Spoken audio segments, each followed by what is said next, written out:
Muito boa tarde. Vamos dar início à nossa reunião. Hoje já meados de julho. Olha só o tempo correndo. O que nós estamos fazendo com o nosso tempo? Observaram? Já pensaram? Já pararam para analisar? O que eu tenho feito até hoje da minha vida? Já estamos no meio, já passamos, né, do meio do ano de 2015. E aí? Como é que nós estamos? Será que nós estamos marcando passo como estávamos lá em janeiro? Ou estamos modificando alguma coisa? Né? Modificando alguns valores? Isso aí só cada um é que pode fazer a sua avaliação. Ninguém faz por ninguém. Né? É Deus e nós. Então vamos fazer a nossa parte. Hoje a nossa irmã Sueli, né, que vai fazer o estudo, então vamos àquele nosso momento de interiorização, quando nós voltamos para dentro da gente mesmo para fazermos a nossa prece e passarmos para a nossa irmã Sueli. Deus querido Pai, Jesus amigo e mestre, muito te agradecemos, Senhor, por mais essa tarde, por mais esse encontro. Que possamos, em assimilando as lições que nos serão ministradas, procurarmos vivenciá-las no nosso dia a dia. Obrigada, Senhor, pela oportunidade e fique conosco. Graças a Deus e que assim seja. E com vocês, Celi Machado, né, para dar sequência ao estudo. Vamos lá. Boa tarde para todos. Vamos, eu não sei se eu liguei ou desliguei, faz favor, Anjo. Desligou. Isso, eu já tinha ligado e desliguei. Vamos à nossa tarde agradável, né? Na companhia dos amigos encarnados e desencarnados. Essa terça vale muito para nós, né? Porque só o encontro que nós temos com essa energia boa que emana não só dos encarnados quanto dos desencarnados, é tudo de bom. E a nossa tarde, além dela ela já está bonita aí pelo próprio clima, pelo azul desse céu, ela fica mais bonita ainda pelo carinho que a gente recebe, não só dos encarnados, como também dos amigos desencarnados que nos ajudam muito e fazem assim tudo que podem para que a gente esteja aqui, né, para aprender bastante dessa doutrina maravilhosa.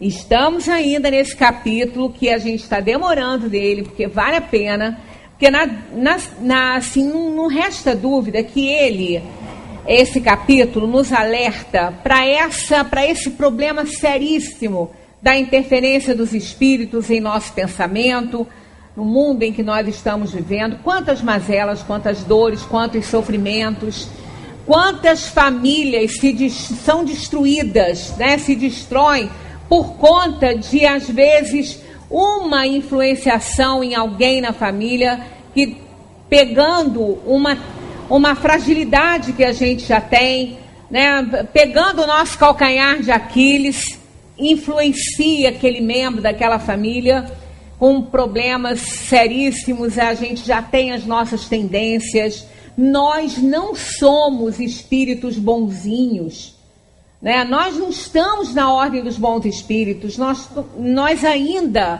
estamos muito receptivos ao mal, né? Às influenciações inferiores.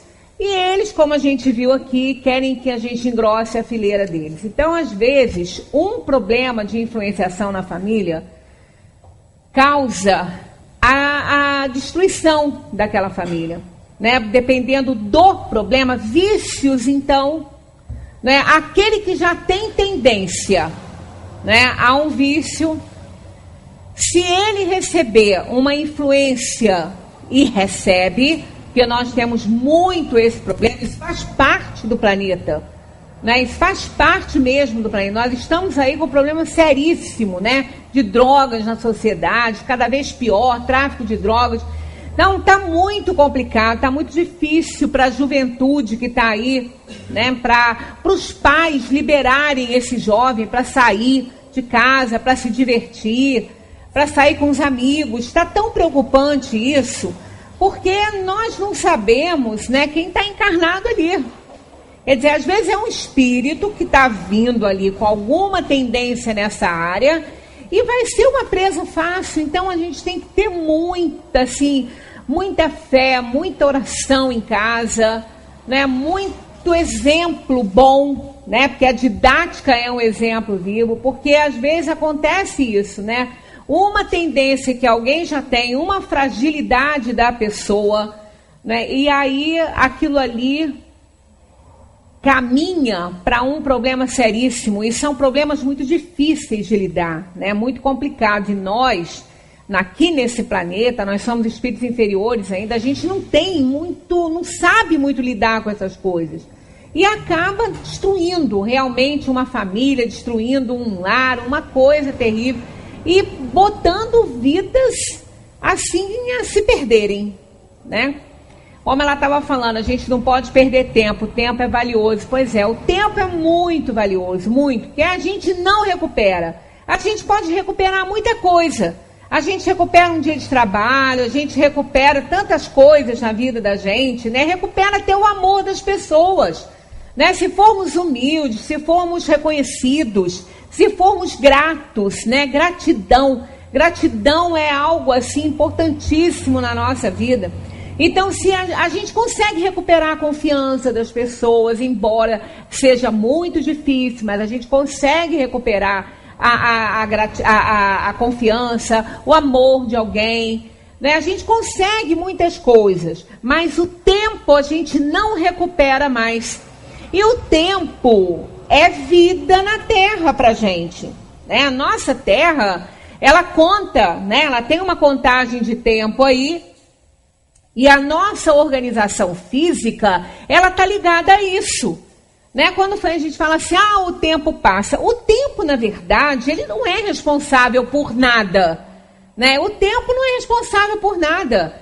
Ele não é responsável pelo nosso envelhecimento, ele não é responsável pela nossa indisciplina, nada disso. O tempo não é responsável. Mas como nós estamos vivendo nele, né? E através dele nós nos desenvolvemos na parte física, e a parte física, né? O espírito precisa dela para que ele possa também se aperfeiçoar, interagir na matéria, no mundo. Então o tempo é extremamente importante para a gente. Perder tempo é perder algo muito valioso, né? E muitas vezes a gente passa a vida da gente perdendo tempo, e com isso a gente está perdendo vida, né? Porque já que a vida está atrelada ao tempo aqui na Terra, não a vida da alma, que essa não acaba, né? Essa é imortal, mas a vida do corpo, sim. Então, quantas vezes a gente deixa passar tanto tempo sem fazer nada, né? Sem se preocupar, né? A nossa idade, a juventude é uma idade linda, mas é uma idade que a gente, parece que a gente nunca vai envelhecer, né? Quando a gente está jovem, parece que a gente até quer, né? A criança quer crescer logo, né? Quando ela sai da terceira infância, que ela entra ali na adolescência, ela quer crescer logo, ela quer fazer tudo, né? E quando a gente está no auge, assim, da nossa vida mesmo, né? Quando tudo é a primavera, realmente, quando a gente está na primavera, não é nem no verão, né? A gente está na primavera, a gente acha que o inverno não chega, o outono não vai chegar, né? Que o inverno não vai chegar, né? Quando a gente, na própria estação do ano aqui, quando a gente está vivenciando aí aquela beleza da primavera, a gente não pensa que aquelas flores ali vão murchar, né? Que elas vão para a terra, vão virar adubo, vão proporcionar a vida de outras, né? A gente não pensa muito nisso, mas, né? E a gente faz isso com a nossa vida. Quando a gente está na primavera da vida, a gente não pensa muito, né? Que o inverno vai chegar o outono, vai chegar o inverno, e a gente não se preocupa muito. E quando a gente vê, né? Eu até ia trazer para hoje, mas eu não separei ele, eu não trouxe.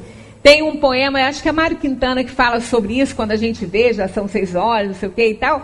É maravilhoso, eu adoro, eu leio sempre aquilo, mas como ele estava separado ali, e ele não estava na minha pasta, eu não achei, não deu tempo de tirar, mas eu vou trazer para a semana que vem a gente vê isso, porque olha, é muito importante, quando a gente vê, a nossa vida está passando, já passou, né? Porque a gente não vê passar, A gente não vê a nossa vida passar. É igual quando a gente tem nossos filhos, né? Eles são bebês, a gente está naquela luta, eles vão crescendo, a gente não vê crescer, não.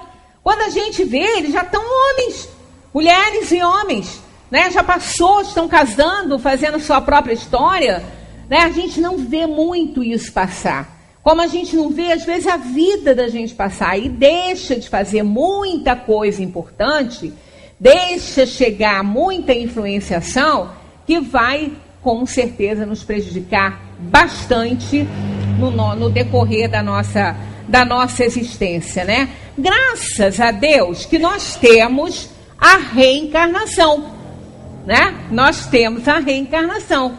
Tudo se renova, a nossa vida também vai se renovar. Nós vamos retornar, como diz Benjamin Franklin, numa edição revista e atualizada pelo dono, né, pelo próprio escritor, mas não podemos perder tempo assim, né? Não podemos jogar uma vida fora, as oportunidades que a gente tem. Por isso que a gente tem que ficar muito atento a essa questão da influenciação, porque ela pode acabar com os nossos sonhos, né? Quando eu vou ligar a bênção. Quando a deve ser influenciação espiritual. Deve ser influenciação espiritual.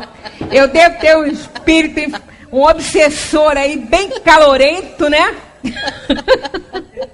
Ou então influência, como dizem as más línguas lá de baixo, né? Do inferno, aquela coisa quente, né? Como se existisse isso, né? Como se existisse isso. A bênção dela mata nós. Pois é. Deu ligar essa benção bem em cima aqui, para acalmar aqui o calor. Então, na verdade, a gente tem que ter extremo cuidado, porque senão a coisa pode degringolar. Muitas vezes, a gente ouve muitas pessoas fazerem isso, né? Ah, gente, eu não consegui realizar algumas coisas, eu estudei, não consigo emprego na minha área. Olha, tem tantas coisas envolvidas aí nisso tudo, né? Inclusive a parábola dos talentos, ela explica muito bem isso. Qualquer hora a gente fala a respeito disso aí. Mas, às vezes, nós nos conduzimos de maneira tão errada que aquele sonho que era para se realizar, foi algo escolhido por nós na escolha das provas, era um sonho a ser realizado, estava no nosso programa, mas a gente não faz a nossa parte. A gente não faz o que tem que fazer, porque não vai cair no nosso colo. Não é porque a gente escolheu isso, né? Não é porque a gente escolheu na escolha das provas quando a gente vem, não é por isso que nós vamos conseguir realizar, não. A fatalidade, a Ângela falou sobre livre-arbítrio aqui no domingo, explorou muito bem isso. Fatalidade, ela só existe no momento do nascimento e da morte. Né? Porque nem na hora de fazer escolha, ela está presente. Não está. As nossas escolhas, elas são feitas pelo que a gente viu que errou e quer consertar. Então não é uma fatalidade. Fatalidade é aquilo que que nós não podemos interferir, não podemos mudar. E se nós podemos mudar as coisas para nós, isso não é a fatalidade. Ah, mas não é a fatalidade passar num lugar e cair uma marquise na minha cabeça? Isso não é uma fatalidade? Aos olhos dessa vida atual porque você não podia fazer nada. Quem que imaginar que aquela marquise ia cair ali? Quem que ia imaginar que um motorista bêbado ia subir na calçada e ia matar o outro num ponto de ônibus ou em cima numa calçada? Quem que ia imaginar isso? Então, aos olhos do mundo e da vida atual, isso seria uma fatalidade. Mas na visão reencarnacionista não é.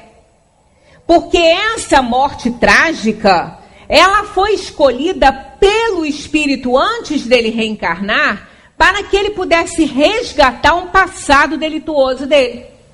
Então essa morte trágica, ela poderia ter sido evitada, porque ele poderia não ter tido que escolher esse gênero de morte quando reencarnou, porque se ele não tivesse errado em determinado momento da vida espiritual dele, em outra oportunidade reencarnatória, ele não teria que estar escolhendo aquele gênero de morte trágico para ele sofrer. Por isso que a gente fala que hoje nós estamos preparando a nossa reencarnação, as próximas, não digo nem a próxima, eu nem digo a próxima, sabe por quê? Às vezes a gente faz tanta bobagem que não dá para resgatar numa só, não. Então eu não digo nem na próxima, nas próximas, né? Então o que nós estamos fazendo hoje vai gerar expiação e provação na outra vida, nas outras, digamos melhor, nas outras vidas. Então isso aí a gente tem que prestar atenção. Então fatalidade, como os espíritos falam, é o momento do nascimento e da morte, que esse a gente não pode evitar. Ué, mas e se eu me matar? Eu não tô indo antes da hora? Então, tá, você não pode evitar. A sua hora não é naquela, mas você se antecipou. Isso não é fatalidade. Fatalidade é quando você não se mete na história. Não pode se meter na história. No momento que você provocou, já deixa de ser fatalidade. Foi suicídio. Aí é outra história, isso não é fatalidade. Então é o momento da chegada e da partida, que é esse momento escolhido pelo Criador, esse aí eu não posso mudar. Ah, mas se eu for antes, bem, você pode até se matar e ir antes, mas não era a sua hora. Você foi porque você fez bobagem, mas não era a sua hora. A sua hora, você não muda, a sua hora era aquela, mas você foi antes porque você se meteu aí numa história ruim. Então é outra história. Então essas coisas todas, a gente não tem que compreender bem isso, que é muito fácil a gente ficar transferindo para as outras pessoas ou para o próprio destino aquilo que nos acontece. Né? É como aqui nesse capítulo, ficar transferindo para os espíritos as bobagens que a gente faz. Olha, eles podem provocar situações, mas eles não provocam situações das pessoas que resistem a eles, não. Então esse negócio de falar, eu fiz isso porque eu estava influenciado. Eu fiz isso porque eu estava bêbado. Quem mandou beber? A sua escolha foi você ter bebido.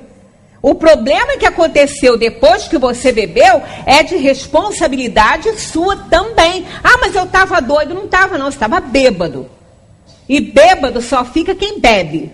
Ninguém fica bêbado comendo arroz com feijão, bebendo água, né? Vai beber o quê? A água que passarinho não bebe.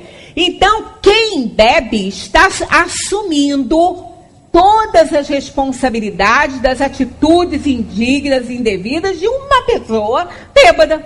Inclusive matar alguém. Ser instrumento para que uma pessoa parta para a dimensão espiritual. Por que instrumento? Porque se ela morrer, é porque ela tinha que ir mesmo. Né? Então a pessoa foi usada para isso, vai responder por aquilo. Então a gente tem que parar de ficar transferindo responsabilidades. Nós somos responsáveis por aquilo que fazemos, pelas escolhas que fazemos, botamos nossa vida a perder com escolhas ruins, usando mal o livre-arbítrio. Né? Esse foi o grande presente do Criador para nós, o livre-arbítrio. É aquele que nos faz escolher as coisas para a nossa vida e, através disso, a gente está assumindo responsabilidades. Então, essa questão da influenciação, isso aí é de única e exclusiva responsabilidade da pessoa que está obsidiada, não é de ninguém. O obsessor se aproveita dessas situações. Ele pode provocar, mas até a provocação que ele faz com essas situações é porque ele está encontrando campo. Né? Ele está encontrando campo. Por que quando tem uma briguinha de escola, o colega que conhece muito bem o probleminha do outro, o calcanhar de Aquiles do outro, ele fala naquilo? Porque ele está provocando o outro. Como ele provoca? Ele provoca naquilo que ele já conhece, que aquela pessoa, que aquele menino não gosta. Aquilo que vai mexer com ele. Então ele provoca naquele ponto. Porque ele sabe que é ali que está a sua ferida, a sua fraqueza está ali. Aí ele vai reagir. Então, por quê? Porque ele sabe, ele conhece isso. Então, os espíritos conhecem muito bem as nossas tendências. Conhecem muito bem. A gente não precisa de ficar indo para nenhum terapeuta fazer regressão à vida passada, vidas passadas, porque vida passada é essa, né, que a gente está, a vidas anteriores, para saber quem foi, não. Basta analisar, como os espíritos aqui dizem, as nossas tendências para essa vida agora. Nós temos tendências que às vezes a gente tem vergonha de falar. Então aquilo ali estava presente na outra vida. Nós estamos nessa para nos ajudar a recuperar aquele problema ali, né? E a não fazer de novo. Então a gente é só se analisar as coisas que a gente gostaria de fazer e que a gente não faz porque a gente considera errado. Já fez bastante, né? Então estamos nessa agora para nos ajudar. Então isso basta ver. E os espíritos conhecem essas tendências. Conhecem. Eles sabem exatamente quem nós somos. E vão utilizar. Não vamos ter dúvidas, eles vão utilizar isso. Basta a gente abrir a porta para aquilo ali, né? É igual criança na escola, por exemplo. Ser professor, por exemplo. Professor não pode dar a conhecer aos seus alunos os seus temores e medos, não. Porque eles fazem... Eu tinha uma menina que trabalhava comigo, ela tinha pavor de sapo. Me faz lembrar Zé, né? Que não gostava de sapo, eu tinha horror de sapo. Tinha pavor de sapo, ela tinha horror de sapo. E tinha um aluno lá que estava com uma raivinha dela por causa de uma nota baixa, ele arrumou um sapo daqueles bem grandes, se botou lá debaixo da mesa dela, ela não viu. Estava quietinha lá. Ela sentou para dar aula, começou a fazer chamada, de repente uma coisa em cima do pé dela, assim, que ela olha, sabe aonde que ela foi parar, né? Em cima da mesa. Aí foi aquela risadaria, sabe? A coitada da menina ficou sem condição de dar aula, ficou tão nervosa, quase morreu. Que ela tem fobia. Ela, acho que ainda tem, sim, fobia de sapo. Então a gente não pode deixar que eles saibam. Eu sempre tive um pavor, sabe de quê? De besouro. Acho eles lindíssimos, inclusive uma obra-prima da natureza, porque aquele bicho não podia voar, né? Pela aerodinâmica dele, ele não podia voar, e ele voa maravilhosamente bem, e eles são lindíssimos, né? Mas eu tenho medo daquilo agarrar no meu cabelo, porque não vai sair fácil, não. Se ele entrar nessa juba aqui, ó, vai ser uma luta para sair. E já pensou o desespero daquele bicho ali, zunindo ali? Eu vou ficar meio doida, mas eu nunca falei isso, porque senão ia ter uma turma de besouro dentro da minha sala. Não resta dúvida. Então a gente tem que esconder essas coisas de aluno, adolescente, que foi com quem eu trabalhei. Não trabalhei com criança. Criança não costuma fazer isso, não. Mas adolescente, as crianças têm mais peninha da professora, mas adolescente não tem, não.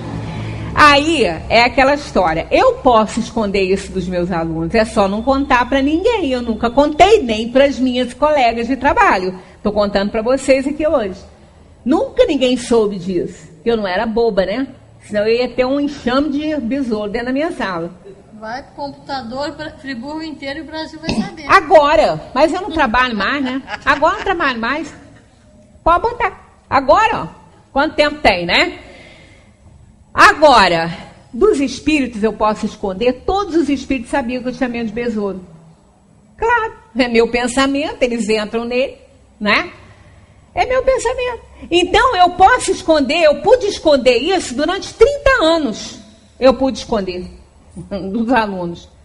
Mas eu não escondi isso um segundo dos espíritos que conhecem meus pensamentos. Então é isso que a gente fala, a gente esconde as coisas dos outros. Mas os espíritos conhecem nossa fragilidade, eles sabem quem somos na verdade e é ali que eles vão atuar. Mas ainda assim, Kardec pergunta, que foi o dever de casa. Pode o homem se afastar da influência dos espíritos que o incitam ao mal? Essa é a resposta dos espíritos, ó. Sim, começa um afirmativo, isso é bom, né? Sim, porque eles só se ligam aos que os solicitam por seus desejos ou os atraem por seus pensamentos.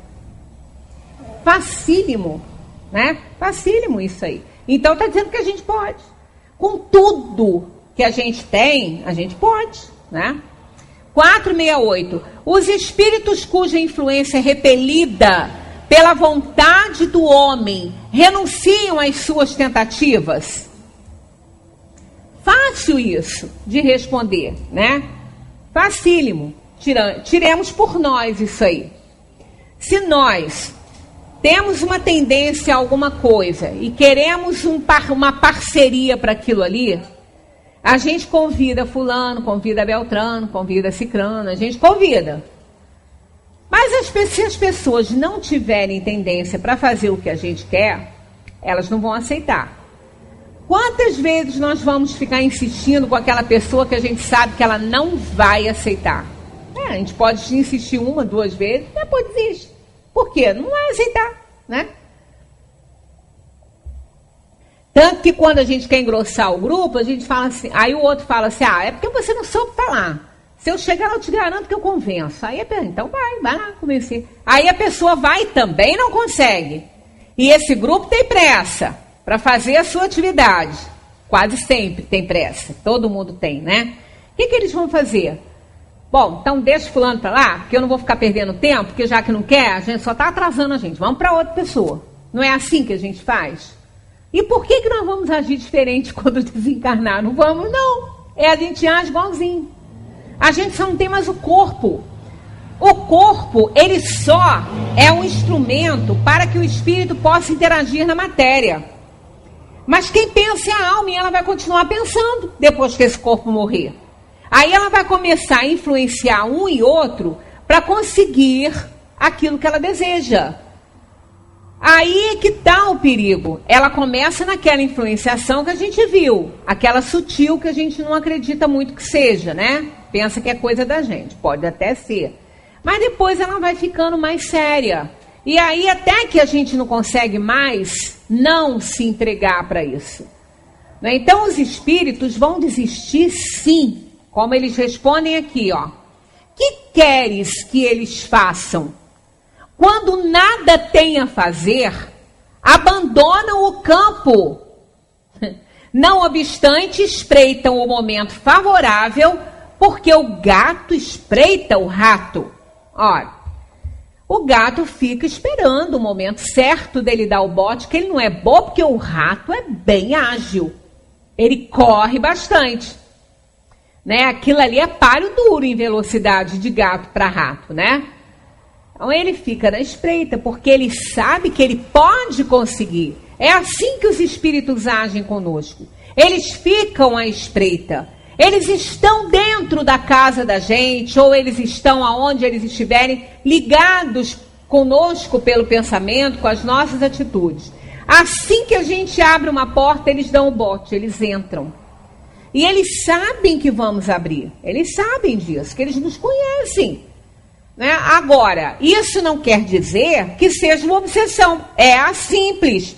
Aí, quando a gente vê que a gente está agindo errado, vamos parar por ali, para não dar sequência. Porque aí a gente pode resistir. É o que os espíritos falam. Os arrastamentos, eles existem, mas eles não são irresistíveis. Por que meio se pode neutralizar, então, a influência dos maus espíritos? É aí que entra a questão. A gente viu que está recebendo uma influência. Né? A gente sabe. A gente não quer ver, a gente não quer enxergar, mas a gente sabe. A gente sabe porque começa a gente querer fazer aquilo que a gente reprova, aquilo que a gente não concorda. Principalmente quando a gente vê que a outra pessoa merece aquilo que a gente está querendo fazer que não deve. Ao nosso julgamento, a gente acha que ela merece. Então, aí que a gente quer mesmo. Aí a gente vai receber uma ajudinha. Agora, não vamos nos iludir achando que, quando a gente resiste, que eles não vão continuar insistindo também. Não vão continuar insistindo com a gente. Porque sabe que não vão conseguir, porque a gente não está dando trela.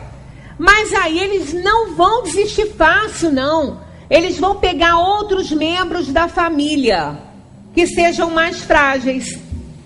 Porque quando desequilibra outro membro da família, respinga na gente. Claro que sim. Né? Quando acontece um processo obsessivo com um membro da nossa família, principalmente no núcleo familiar mesmo, dentro da nossa casa, não conseguiu com você, mas pode conseguir com seu filho, com seu pai, com a sua mãe, com seu irmão, né? Companheira, e daí? Aí não é com a gente, mas está respingando. Aí eles tentam fazer isso, mas a gente continua resistindo, porque não vão receber integralmente o que almejam. E aí pode não ser interessante para eles também, né? Porque eles querem, às vezes, é aquela determinada pessoa. Então eles pegam outra para ver se aquela se fragiliza. Mas se ela não cair, eles vão desistir. Mas eles são espertos, não desistem tão fácil assim, né? Aí tem aqui a pergunta de Kardec também para nos ajudar. Por que meio se pode neutralizar a influência dos maus espíritos? Se eu percebi que a influência chegou, eu não quero ser influenciado, eu estou vendo o que está acontecendo, o que eu tenho que fazer. Então, está aqui a receita. Ó. Fazendo o bem e colocando toda a vossa confiança em Deus, repelis a influência dos espíritos inferiores e destruís o império que desejam ter sobre vós. Espírito inferior não gosta da caridade, da solidariedade, da compaixão. Eles não gostam disso. Lembra aquele videozinho que o obsessor falou, eu já estou até fazendo prece para você, mas aí eu lembrei que eu sou obsessor, que eu não sou mentor. Aí ele parou. Eles não gostam disso. Eles não querem fazer o bem. Então, a prática no bem, o trabalho voluntário no bem, é um antídoto poderosíssimo contra essa influenciação inferior. Eles não querem trabalhar no bem. E se eles nos ajudarem para tentar fazer que a gente receba a influência deles, eles é que vão aprender a ajudar. E não vão querer mais fazer o mal. Porque quando a gente experimenta fazer o bem, a gente não faz mais o mal. A gente não quer mais. Né? Quando a gente experimenta como é bom ajudar a pessoa, a gente quer fazer isso sempre. Quer sempre ter alguém que a gente possa ajudar. Faz bem. Né? A gente fica feliz. Porque ninguém pode ser feliz vendo a desgraça do outro. Né? Ninguém pode ser, assim, estar satisfeito com a vida, com tudo que tem, sabendo que tem tanta gente sem nada. Claro que isso não pode tirar a nossa alegria. Principalmente em planetas de provação e expiação, que nós sabemos que aqui nós estamos espiando e provando, resgatando o nosso passado, né? Então, aquele que fez por merecer dignamente o que ele tem, e ele faz o que está ao alcance dele pela outra pessoa, ele não tem que perder a alegria pelo que ele tem, pelo que ele usufrui, porque foi com o seu esforço, e ele faz o que está ao alcance dele pelos outros. Mas incomoda, né? Porque a gente gostaria que todo mundo tivesse o suficiente. Isso é que é importante, ter o suficiente, né? Para viver, para ter o mínimo de conforto possível na sua vida. A gente gostaria que todo mundo tivesse. Então, quando não tem, a gente fica triste. Mas acontece que a vida na Terra é assim. Então, não é o problema na Terra, não é a desigualdade. A desigualdade, ela é extremamente importante para a evolução da alma. Porque é na desigualdade que a gente pode fazer aquilo que a gente precisa fazer pelo outro. Porque o outro não sabe, ele não tem, não é igual nesse sentido. Então, a gente precisa de alguém receber aquilo que a gente tem para oferecer. Então, a desigualdade, ela não é um problema. O problema está na injustiça social, no descaso com a sociedade. Aí é que está o problema. Quando a gente não se importa em absolutamente nada, né, com o sofrimento do próximo. Então, isso é um problema mais sério. Quer dizer, quando nós estamos fazendo a nossa parte, trabalhando no bem, os espíritos inferiores, eles não ficam conosco. Eles não influenciam, até porque tem toda uma nuvem de testemunhas também para o bem, não é só para o mal. E os espíritos nos protegem também naquele trabalho, né, que nós estamos fazendo. A sintonia é que vai importar. E eles continuam assim, ó: guardai-vos de escutar as sugestões dos espíritos que suscitam em vós os maus pensamentos. Né? Então, toda vez que a gente tem um pensamento ruim, né, isso foi feito na semana passada, quando a gente viu aquela pesquisa, né, quando a gente tomou ciência daquela pesquisa na universidade, feita pela ciência ali, que os pensamentos ruins podem interferir na nossa saúde, na nossa vida. Então, quando tem um pensamento ruim, o que temos que fazer? Pensar de maneira contrária. Porque a única coisa capaz de mudar uma ação é uma ação contrária. Se for igual, ela vai ser alimentada. Se eu jogar uma bolinha aqui e ela for correndo para lá sob o meu impulso, ela só vai parar quando ela chegar lá naquela parede ou se alguém segurar, botar o pé na frente. Que aí é uma ação contrária, ela vai parar. Então, a ação contrária que nós temos que fazer para o mal é fazer o bem.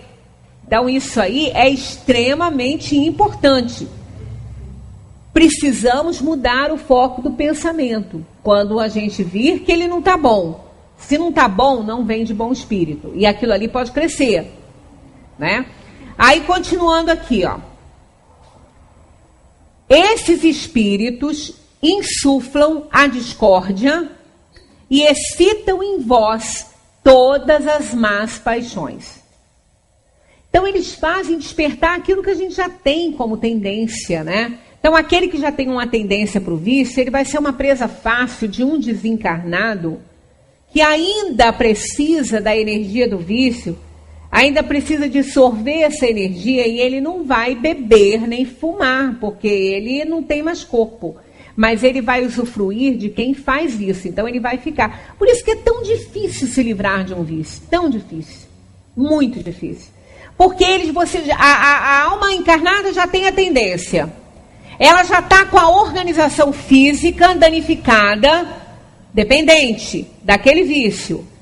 Ela está tentando resistir, mas ainda por cima, ainda tem uma influência espiritual inferior, para que ela não pare, né? Para que ela permaneça ali fazendo aquilo, tendo aquele vício, para que ela possa também usufruir dessa energia, né? Aí aquilo ali acaba levando a pessoa a uma ruína, né? Acabando com os sonhos, acabando com tudo, com as profissões, com a família.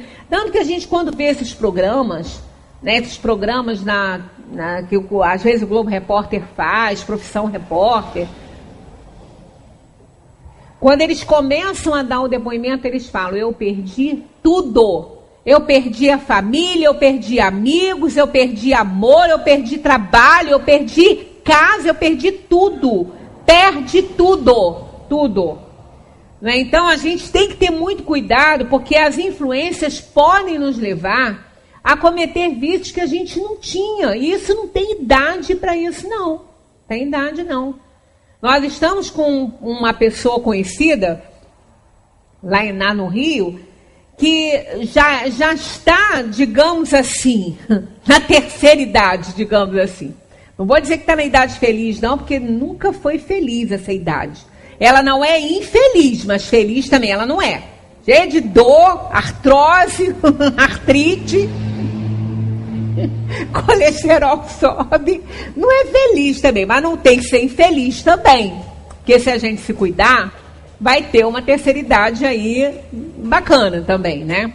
Mas essa pessoa, depois de uma certa idade, começou a ter uns probleminhas de beber socialmente, né? Nas festinhas, porque queria se divertir, né? Casamento tinha acabado, estava querendo uma nova oportunidade. E aí começou a beber socialmente, começou a gostar, e a coisa foi ficando tão séria que agora está totalmente dentro do vício, e não é só álcool. Porque queria queria alguma coisa diferente, né? Experimentar algo diferente. Já imaginaram? Já numa idade que já não é mais para isso? Quer dizer, não era por falta de informação, isso é o quê? Já tinha essa tendência. A influência chegou, se aproveitou do momento de fragilidade, que foi a separação e o final de um casamento estável, de algum tempo, e aí deu nisso, né? Então, um problema sério. E a família está desesperada, porque os filhos não sabem o que vão fazer. 4 filhos, né? E é uma situação complicadíssima. Complicadíssima. Já foi internado, já se hospitalizou, mas está difícil. Está complicado. Então, a gente vê que isso aí, até os ambientes que a pessoa frequenta, em momentos em que a pessoa está frágil, é difícil, é complicado. Porque são às vezes, lugares de muita influenciação mesmo. Né? Então, as pessoas não estão livres. Ninguém, gente, olha, não tem ninguém que esteja livre, que esteja com a sua família a salvo, num planeta de provação e expiação. Não tem ninguém. A qualquer momento você pode ser surpreendido com uma notícia assim desagradável, de uma influenciação, de uma coisa assim. Quem conhece sabe que é, né? Não é só isso. A tendência já existia, como a gente vai ver aqui mais para frente sobre essas situações. Então, quando a gente está fazendo alguma coisa de errado, a gente sabe. É claro que aquela pessoa que ela bebe socialmente, né? Um exemplo. Por que é errado? Errado. Não é beber socialmente não é errado. Você vai a uma festa, se você quer fazer um brinde, você quer tomar um champanhe, você quer tomar uma cervejinha, isso é uma coisa. Agora, daí, você fazer aquilo ali, uma rotina na sua vida, durante todos os dias, você sabe que está errado. Já quando começa, já está sabendo que não está certo. Não está certo por uma série de coisas, inclusive para a própria saúde física também, né? Então, já sabe que está errado. Aí, se sabe que está errado, para. Analisou, está errado, não faz. Seja o que for. Seja o que for. Nós temos inteligência, raciocínio lógico para isso. É para isso. Não é para permanecer no erro. Não é? Eu sempre dou o exemplo aqui, e esse exemplo eu dou para mim, não é? Porque eu também faço essas besteiras, né? Eu tive que fazer uma dieta para emagrecer, por causa de saúde. Emagreci 15 quilos. Aí, por uma série de coisas que vão acontecer sempre em todos os tempos e com todas as pessoas, são necessidade de você sair de casa para outras, ficar em outros lugares, e alguma coisa e desce, viaja, vai para cá e vai para lá, aí você vai saindo dela, vai saindo. Não está vendo? Tá claro que está vendo que a coisa está ficando ruim, porque a calça já não fecha na cintura, porque está errado. Tá errado. Aí o que faz? Compra a calça maior? Tá errado. Foi a besteira que eu fiz. Quer dizer, os 15 retornaram. Estão felizes da vida de novo aqui. Né? Eu posso reclamar? Ficar mal-humorada? Não. Eu que não vi. Aliás, não vi não. Eu vi. Eu que não quis tomar providências. Eu vi, sabia que estava vendo. Cada dia que chegava um, eu sabia.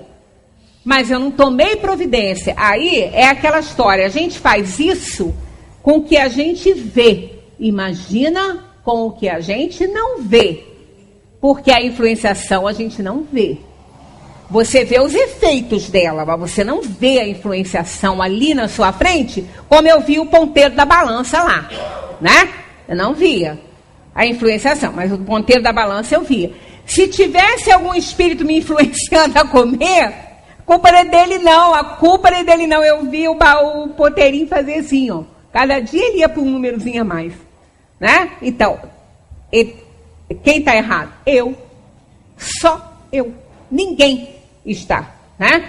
Então, se a gente não toma consciência daquilo que a gente vê, imagina do que a gente não está vendo. E elas são assim. As influências não chegam para a gente ver, não. A gente tem que analisar as atitudes que a gente está tomando. que a gente está tendo com os outros. Por isso que a opinião do inimigo é até importante nisso aí, porque o amigo ainda bota paninho quente em cima, né? Mas, né, dependendo daquele parente problemático, ele não vai dar mole não, né? Então, olha só, desconfiai, sobretudo, dos que exaltam o vosso orgulho, porque eles vos atacam na vossa fraqueza. Eis porque Jesus vos faz dizer na oração dominical: Senhor, não nos deixeis cair em tentação, mas livrai-nos do mal.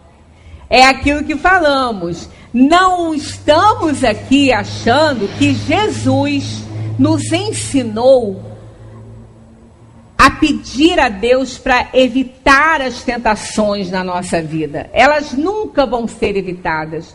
Elas vão sempre existir, elas vão sempre estar ali. Nós estamos pedindo nessa oração que o Senhor nos fortaleça diante delas.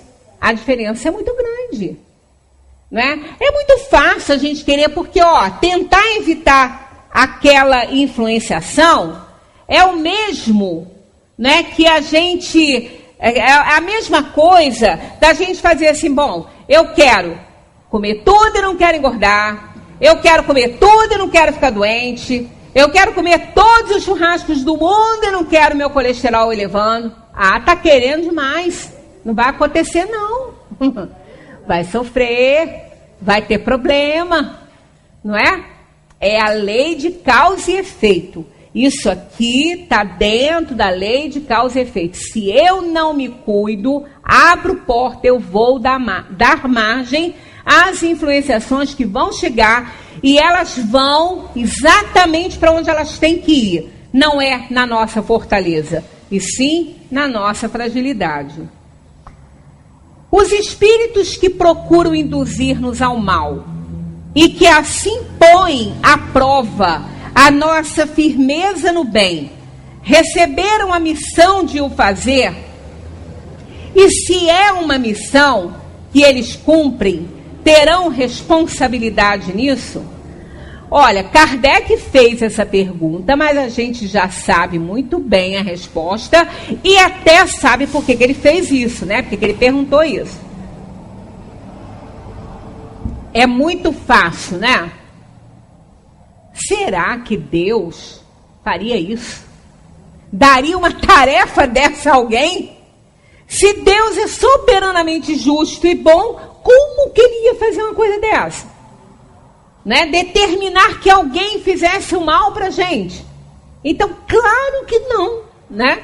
Eles respondem assim: nenhum espírito recebe a missão de fazer o mal. Nenhum espírito. A gente pode precisar de todas as provações e expiações numa terra, a gente pode ter que passar isso ou aquilo, mas nenhum espírito vai receber essa tarefa de nos fazer o mal para que a gente possa expiar. Caso contrário, seria um círculo vicioso, não é? Ele não poderia ser nem responsabilizado pelo mal que nos ia fazer, né? Porque ele foi mandado, né?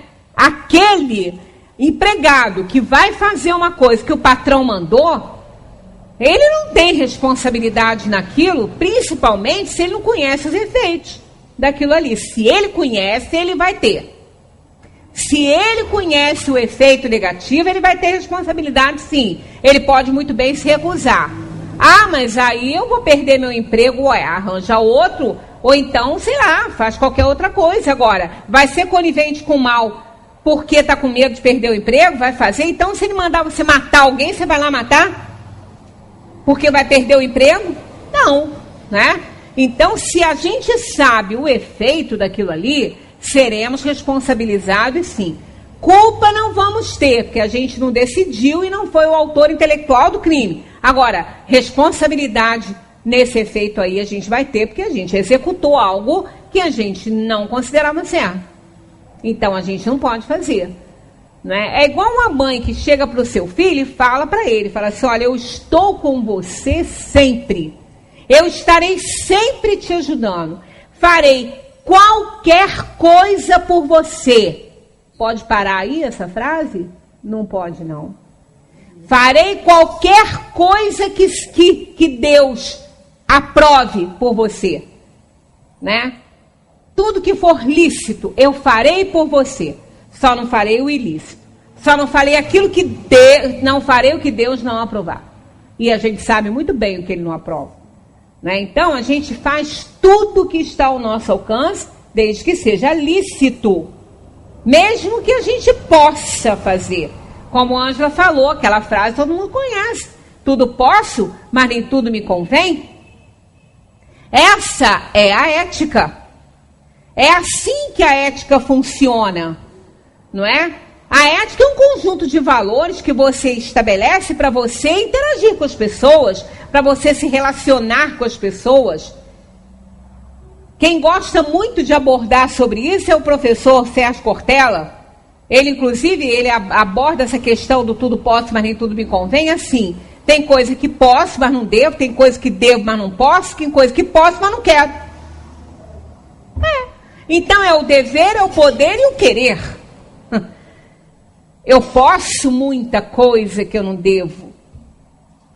Eu devo muita coisa que eu não posso. E eu posso muita coisa que eu não quero.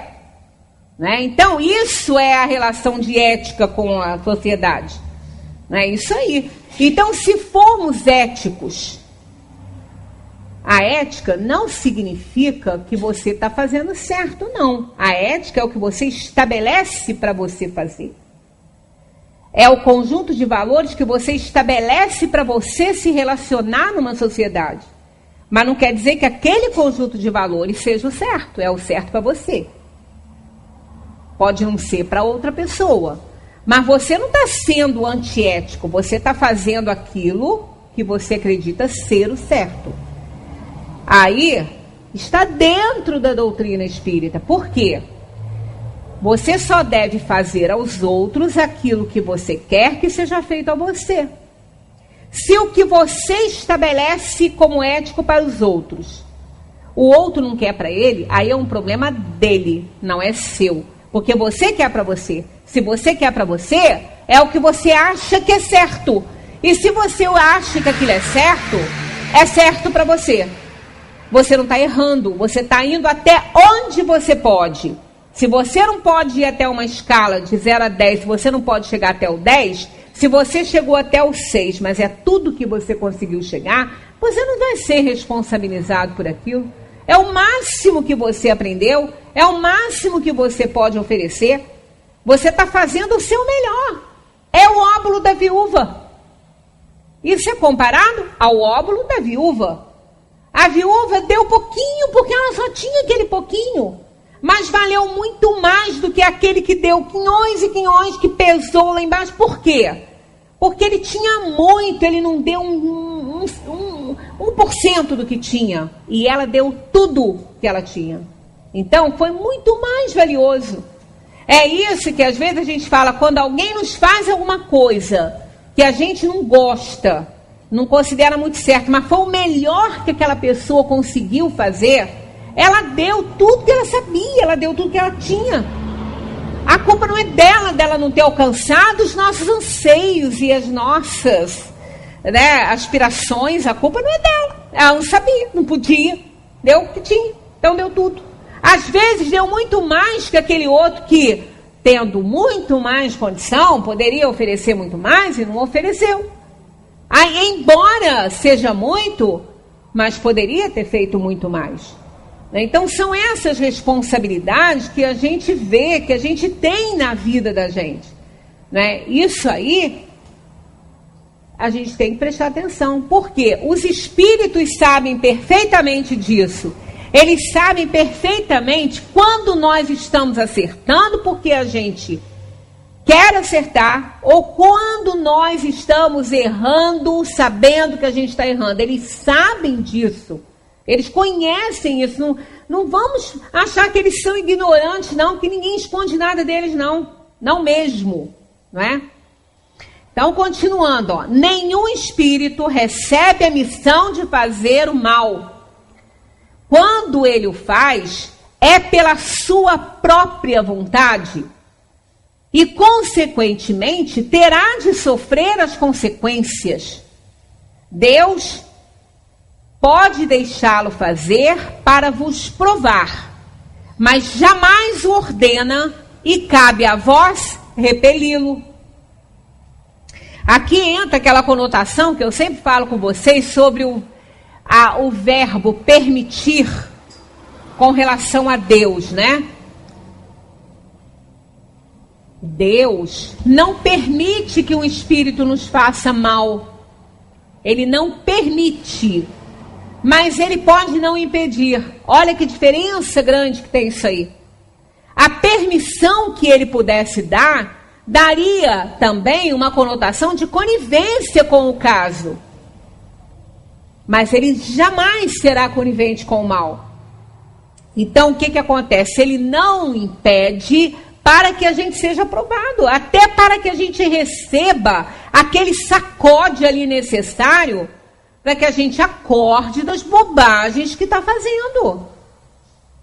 Não é? É igual aquele motorista que anda de pé embaixo, tem um carro possante, né? Tem um carro maravilhoso e ele tá, quer nem saber.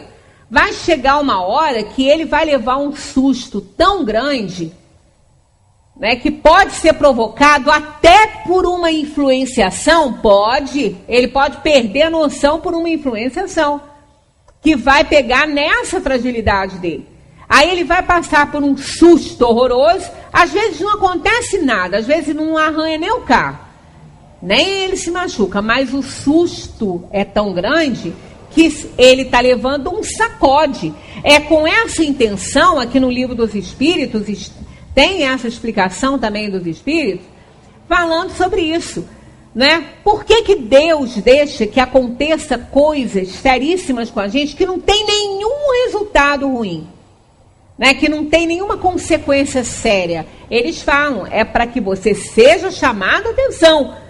Então, a segunda pode não ser igual à primeira, né? A segunda chamada pode não ser igual à primeira. Da primeira você escapou, pode ser que da segunda você não escape. Então, a gente precisa de levar esses sacodes aí de vez em quando para aprender, para parar de fazer aquilo que está fazendo de errado. Quando experimentamos um sentimento de angústia, de ansiedade indefinível, ou de satisfação interior sem causa conhecida, isso decorre de uma disposição física? Eles respondem assim: é quase sempre um efeito das comunicações que, sem o saber, tivestes com os espíritos, ou das relações que tivestes com eles durante o sono. Né? Então, muitas vezes, a gente acorda angustiado, com alguns problemas. Então, depende das companhias que nós tivemos durante o sono. Até isso também é de responsabilidade nossa.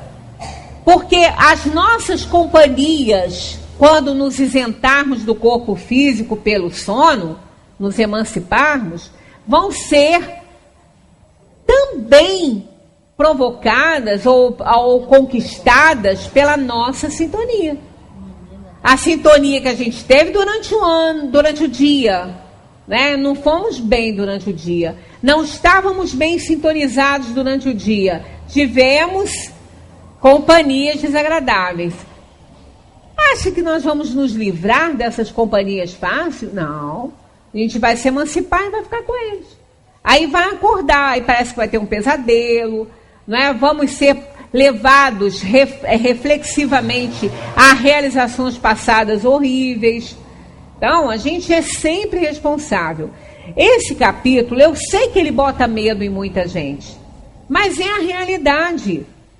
Nós somos capazes de resistir ao mal, pensando no bem, botando em Deus toda a confiança. A nossa fé é que é a grande protetora do mal e de todas as situações. Ela nos salva e nos ergue em todas as situações. Mas olha só, fé raciocinada. Não vamos achar porque a gente tem fé que nada de mal vai acontecer, não. Nós vamos ter certeza que nós temos fé e vamos estar sempre amparados cuidados pelos espíritos, amparados pelo anjo da guarda em toda e qualquer situação. Então, se tiver um espírito nos influenciando e a gente está tentando resistir, não tenhamos dúvidas que os nossos protetores, os espíritos, vão nos ajudar a vencer essas influenciações, essas tentações. Por isso que fazer o bem já vai afastá-los, e colocando em Deus toda a confiança, não temos do que temer, mas estarmos atentos. Mais uma vez, orai e vigiai seus pensamentos. Para a próxima reunião, a última pergunta que está dentro disso tudo, né? Vai ser rapidinho, e vamos entrar nos possessos, que aí é o grau maior de influenciação. É o pior que pode ter em termos de obsessão. A pessoa está possuída por um espírito. Não vai entrar no seu corpo e se apossar do seu corpo, mas vai entrar na sua mente e se apossar dela. E é muito pior do que se apossasse do corpo, né? Porque é a mente que pensa. Então, para dever de casa, está aí, ó. 473 possessos para a semana que vem. Muita paz para todos.